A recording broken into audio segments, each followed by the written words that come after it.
कभी कभी बड़ा अफसोस होता है, जिनसे आप उम्मीद लगा कर बैठते हो वही आपकी उम्मीदों को तोड़ देते हैं। इस कल्चर टेररिज्म के संदर्भ में मैं नौजवानों को जोड़ रहा था कि आप इससे जुड़ें, आप इस सब्जेक्ट को समझें, आप अपनी परंपराओं को आगे बढ़ाएं। जो हमारे ऋषि मुनियों ने हमें स्वतंत्रता दी थी जीने की, उसी के हिसाब से हम लोग जिएं, अपने धर्म का, अपने संस्कारों का हम सम्मान करें। पर 4 दिन पहले जो बेंगलुरु में हुआ, ये सुनकर मेरा खुद का डूब मरने का काम मन करता है। कोई भी नौजवान ऐसे कैसे सोच सकता है? कोई भी नौजवान हमारे भारत की बहन बेटियों का इस तरीके से उपहास, अपमान कैसे कर सकता है? जिन भारत की परंपराओं में हम कितना आदर करते हैं बहन बेटियों का, कितना सम्मान करते हैं बहन बेटियों का, ये बहन बेटियां सिर्फ बहन बेटियां नहीं है, कोई वही बहन हमारी मां है, वही हमारी बहन है, वही हमारी बेटी है। पत्नी तो बाद में है, पहले वो हमारी मां और बहन है। इस तरीके का दुर्व्यवहार अगर भारत जैसे, वो भी 1-2 के साथ नहीं, नियर अबाउट 1500,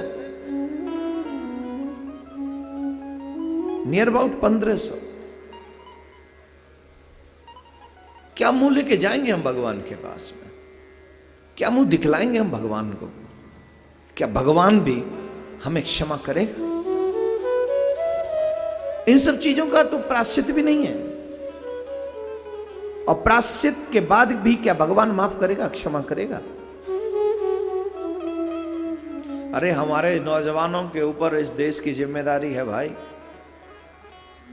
कहते हैं लोग कि नौजवान देश का फ्यूचर होते हैं, भविष्य होते हैं। क्या भारत का भविष्य ऐसा है जहां इतना गिरने के बाद भी शर्म नाम की चीज नहीं है?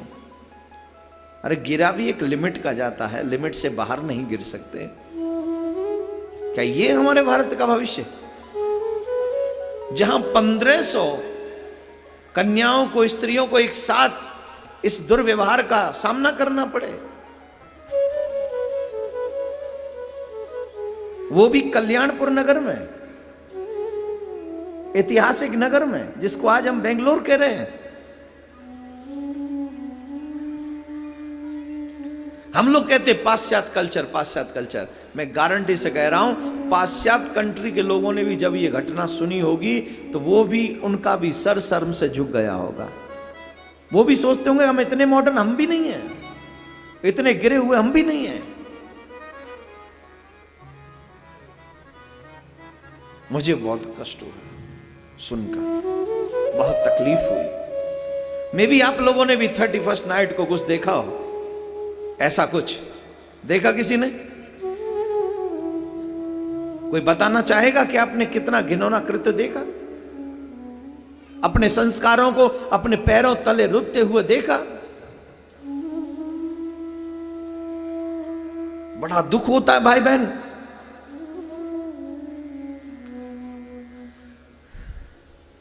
हमारे ऋषि मुनियों ने कितना पवित्र सुंदर संस्कार कल्चर हमको दिया है, हम उसे अपने पैरों से रौंद रहे हैं, अपने ही पैरों से रौंद रहे हैं। ये उचित नहीं है, ये बिल्कुल भी उचित नहीं है। हमें अपने चरित्र को अपने बस में रखना चाहिए।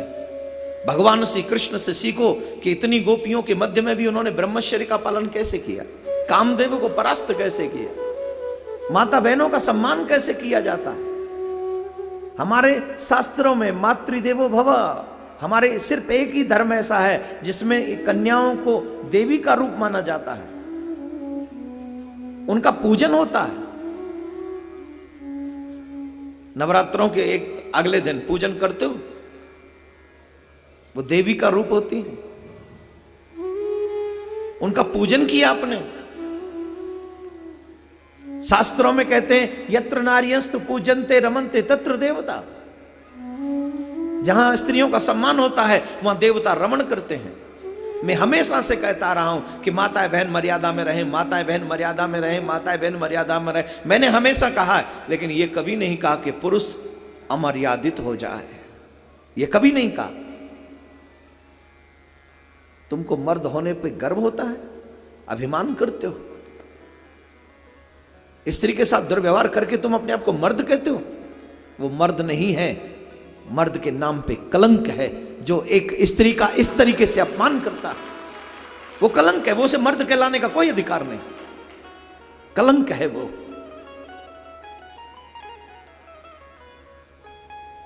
पुरुष वो नहीं जो स्त्रियों के मान सम्मान को तिरस्कृत करता है, अपमानित करता है। पुरुष वो है जो माता बहनों के सम्मान को बचाकर अपने प्राणों की भी बलि देता है, वो पुरुष है।